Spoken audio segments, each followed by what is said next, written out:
Okay, so we've got our table of contents included. Now we're just going to look at if we wanted to manipulate things or we wanted to change things once those things have been put in place.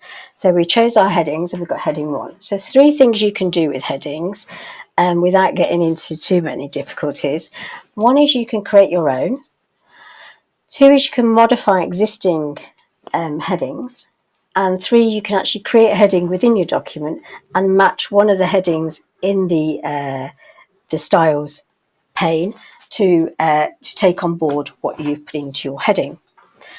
Another little feature that's really useful, people may not be aware of, and the point of using automated features is this is one of the examples.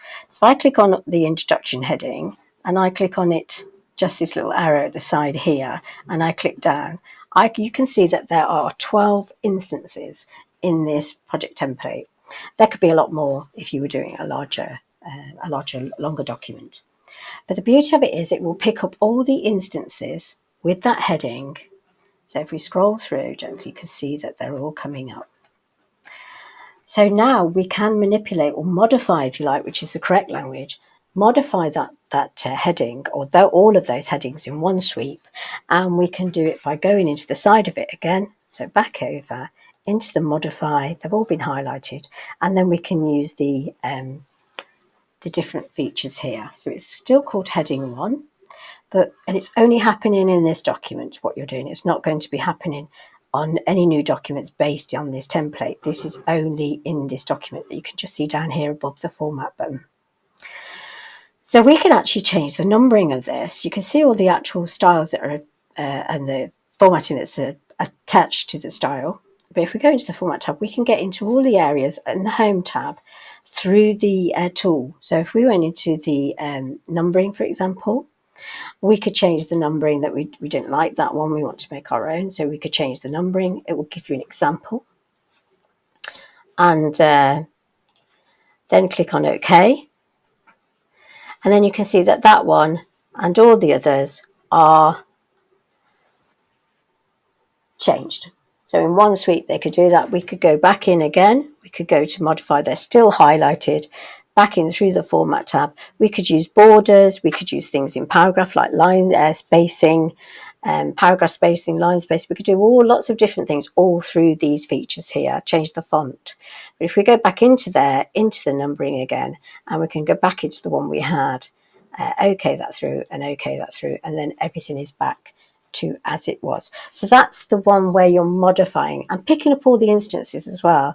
So if you clicked in there and you've got the heading 2, if you just scroll down, you've got there and you've got 9 instances. So the beauty of that is that you can do these automated features can be modified and changed really quickly.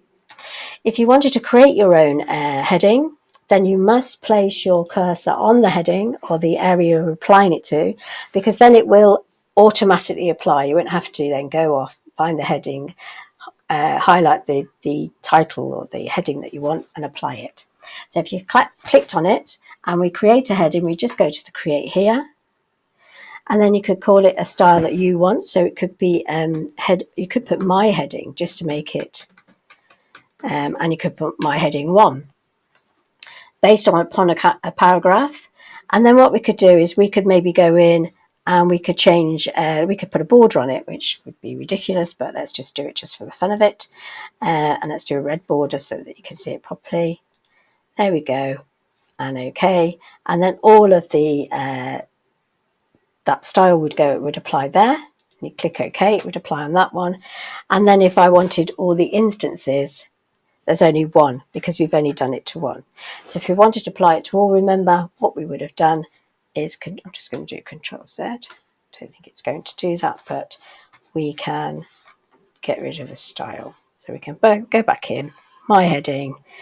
What we could do is just click on there and then go back to heading 1, which is the way it was originally. So it's always there to use. And you could do a second and a third heading, and you can make it something meaningful to you. The final thing that you could do with headings to make them useful things you could do, and there's lots of things, is you can highlight something and you could make it your own. So if you went into your home tab, what you're doing is applying the formatting within the document, and then you're creating what you've done in here, you're applying it to one of the existing headings. So if I went to my heading 1, and I went into here, I'd use this feature called update my heading 1 to match selection. I click on there, that now will be, if I clicked on the next one and I did that, it's going to do the same. So that's now there for me to use. That's Control and Z just to take these off. This one I could just go back to heading 1 again. So nothing's ever, it's not in stone. You can change things accordingly. Get that to go back. And we're going to put that onto, escape. I'm going to put it onto a heading 1 there.